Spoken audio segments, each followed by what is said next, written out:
আপনি কাকে ভোট দিচ্ছেন একটু বিবেচনা করে দেখেন। আপনার একটা ভোটের ফলে অসংখ্য আলেম ওলামাগণ জেলের মধ্যে নিমজ্জিত হয়ে চোখের পানি নিভৃতে কান্না করছে, কথা বলুন ঠিক কিনা? একটা ভোটের ফলে আলেমগণ নির্যাতিত হচ্ছে, একটা ভোটের ফলে অসংখ্য মা বোনেদের সন্তানগুলো হারিয়ে যাচ্ছে, গুম হয়ে যাচ্ছে, অসংখ্য মানুষগুলো নিভৃতে কান্নাকাটি করছে। আপনার একটা ভোটের ফলে আপনি কোথায় ভোট দিচ্ছেন এটা আপনাকে বিবেচনা করে দিতে হবে। আপনার একটা ভোটের ফলে আপনাকে কাল কিয়ামতের ময়দানে আলেমদের চোখের পানির হিসাব আপনাকে দিতে হবে, কথা বলেন ঠিক কিনা?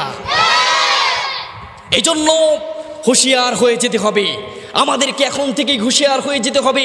জালিমদের বিরুদ্ধে প্রতিবাদ করতে হবে।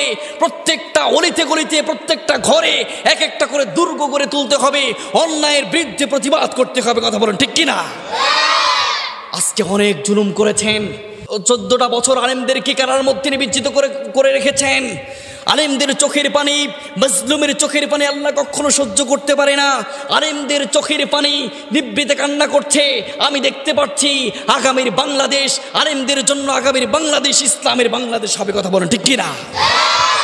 আর আগামীর বাংলাদেশ হবে আলেমদের বাংলাদেশ, আগামীর বাংলাদেশ হবে ইসলামের বাংলাদেশ, আগামীর বাংলাদেশ কখনো নাস্তিকবাদীদের বাংলাদেশ হতে পারবে না, কথা বলেন ঠিক কিনা? কখনোই হতে পারবে না। এখন থেকে হুঁশিয়ার হতে হবে। প্রত্যেকটা মানুষ প্রত্যেকটা জায়গা থেকে প্রতিবাদ গড়ে তুলতে হবে। প্রত্যেকটা ঘরে ঘরে এক একটা ভোটের অধিকার মানুষের আদায় করতে হবে। প্রত্যেকটা মানুষের স্বাধীনতা আদায় করতে হবে, ঠিক কিনা?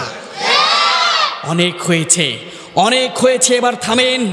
অনেক হয়েছে, ভোট নিয়ে অনেক চুরি করেছেন, অনেক ভোট নিয়ে বাটপাড়ি করেছেন, এবার এক চুল পরিমাণ থামেন। এখন আমরা চিন্তা ভাবনা করেছি জীবন চলে যাবে, রক্ত দিয়ে দিব, শরীর চলে যাবে, মুহূর্তের মধ্যে গুম হয়ে যাব, জেলের মধ্যে আবদ্ধ হব, কখনো বাতিলের কাছে মাথা নত করতে পারবো না, কথা বলেন ঠিক কিনা?